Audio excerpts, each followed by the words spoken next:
Hey everybody, welcome back to another Diecast review. Today we are taking a look at William Byron's 2021 Homestead Race Win Elite. This is his second career win, but it was his only win on the season.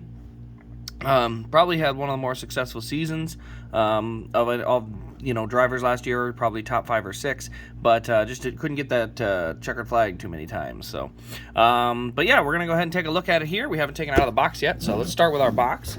Standard Elite box, production number 1 of 604, so a decent amount of them were made.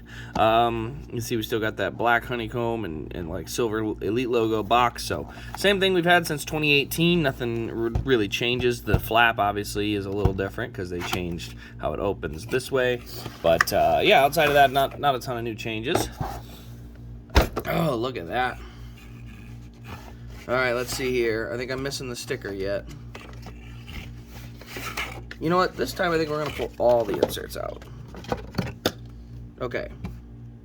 Did I find it? Maybe it's under the card. Yep, there it is. Okay, so it comes with 5 inserts. You heard me right. Correct. There are 5 things in here. Comes with a build your own virtual garage tab. This is just explaining how to use the Lionel Garage. Comes with the Elite card, which means absolutely nothing because it doesn't say what year, driver, anything. So they're basically useless. If you get it from most dealers, they have a Lionel return form. Alright, here we go. So it also has this race win card. William Byron, Dixie Vodka 400 winner, Homestead, Florida, February 28th, 2021.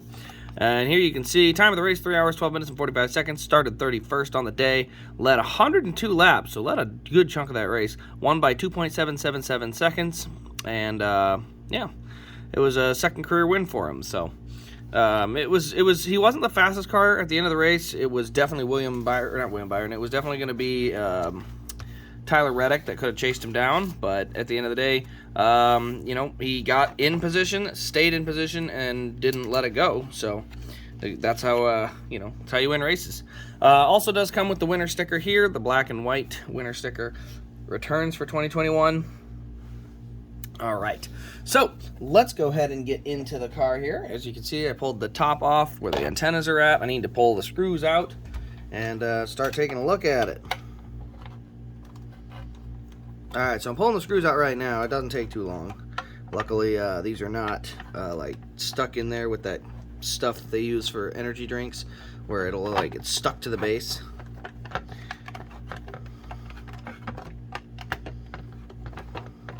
There we go. So it looks like my DIN number is 115. There's the car. Let's go ahead and take a look at the race detail on this model here. There we go.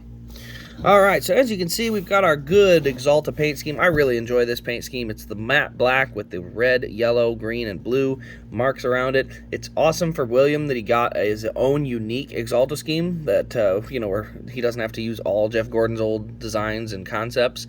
Because the guy already had to fill his shoes in terms of the numbers, so that's already enough weight, you would think. Also glad that the 24 is yellow. I just think the 24 belongs yellow when it's a Hendrick car. I think the 48 does too. But yeah, so you can see on the left side, there's a little bit of buildup kind of up here on the left front corner, but not too much. We got NASCAR Cup Series. You can see the number 24's got some dirt on it. We got rivets down along the skirt. As you can see, you get to the rear, you got Axalta, Valvoline. You can see here, these are rivet marks that go around the window. This whole thing is a window, right? No, sorry. The window is actually around here, but for some reason on the diecast, it's only this big. But it should be this big. It should go all the way to that spot where you can see that rivet and that little line. We got the Valvoline logo, American Ethanol ring, Liberty University, and then you can see we are missing a little bit of this part of the fender. Now, the tire isn't chewed up, but we definitely have a little bit of a missing piece of that fender there. The number 24 up here on the roof, you can see we got Byron and the Chevy emblem logos on the windshield banner. William Byron on the name rail. We got Byron and Axalta coating systems here on the back. DIN number is 115. Got Axalta on the deck lid. There's actually a little red speck on there. There's some dust, or not dust, but little like decal specks that seem to find their way in there. Axalta coating systems, number 24. You can see a couple marks on the bumper there from just getting pushed on restarts and stuff. Also, there's a camera up there. Let's go ahead and pop that open. There, we got our fuel cell in the trunk here, so an Elite exclusive, the fuel cell part of it, and so that's there. Also, the roof flaps do pop open there. You can see there's actually a bunch of decal flakes under there, so it's almost like they need to clean them off before they send them. Like, I open it up and there's a bunch of little red dots and flakes and things that probably just came off of, you know, the decals or stuff like that, which isn't a big deal, but yeah, they gotta kind of clean these out first before they get out. But anyway, here on the right side, you see we got Axalta. We got some more rivets back here. You can see the race marks on the tires, the different, you know, we got the Hemdrick numbers, 5, 9, 24, 48. Right there, you see we got our number 24 with a little bit of dirt in it. Let's see here. No, nothing really changes there. We do have some rivets down along the base here, but I don't see any major, like, race detail or anything like that. We get around to the right front corner here. You can see we do have some rubber buildup on the right front corner and up here on the top of the hood especially. You can see it on the yellow. On the red, you can see some more buildup. You got the ZL1 logos, the Axalta logo on the hood. You can see some scuff marks right here on the front of the hood. That's just from bumping on restarts and stuff. Also, the hood pins have the little black piece of tape on them that keep them taped down to the car, so that they're not like flopping around and falling out or something like that. On the front, you can see some pieces of tape down there on the grill opening where they have the air getting through, and a little bit of dirt, but it's kind of hard to tell because it's black on black. Let's go ahead and take a look under the hood on this car. The one cool thing, or one of the cool things about this car, is the hood on this one specifically does line up really, really well. It's not too high in the back or the front. It just sits right where it's supposed to. There's the under the hood. You can see we got Chevy, Axalta, Liberty, and Wix under the top base of the hood, like painted under here.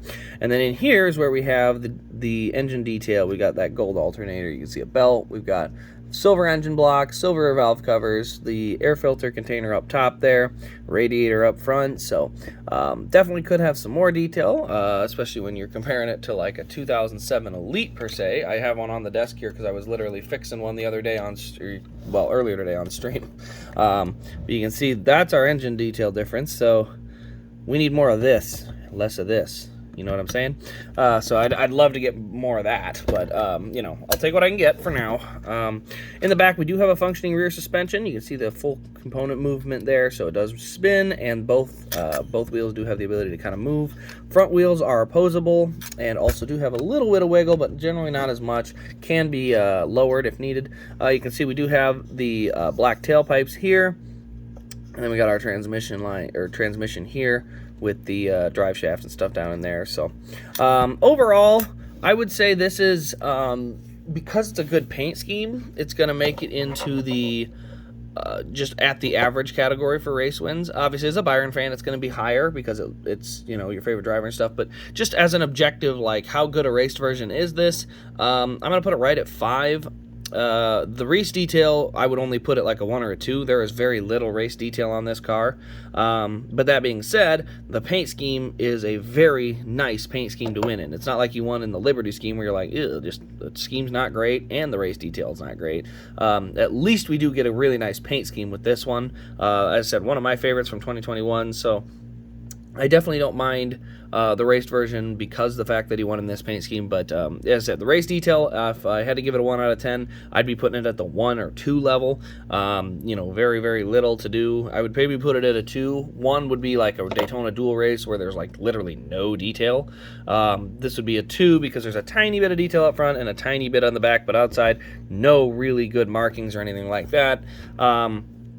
So I'm going to put it down at a 2 for the race detail. But overall, as a diecast, I'm going to put it at a 5. The paint scheme is still great. So, you know, the significance for it being a raced win is always solid. But the main thing is it's a good paint scheme, and it is a race version. So that to me already kind of puts it right where it's supposed to be, up at like number 5 or so. So anyway, guys, that'll really wrap up this review. Let me know your thoughts on this one in the comments below. Turn on the bell, subscribe, all that fun jazz. Should have a bunch of diecast reviews coming out this weekend, so stay tuned, and the return of a Sunday special. So make sure you have your bell turned on so you don't miss any of those. Other than that, though, this has been Race Craze. Thank you for watching, everybody, and we'll see you in the next diecast review.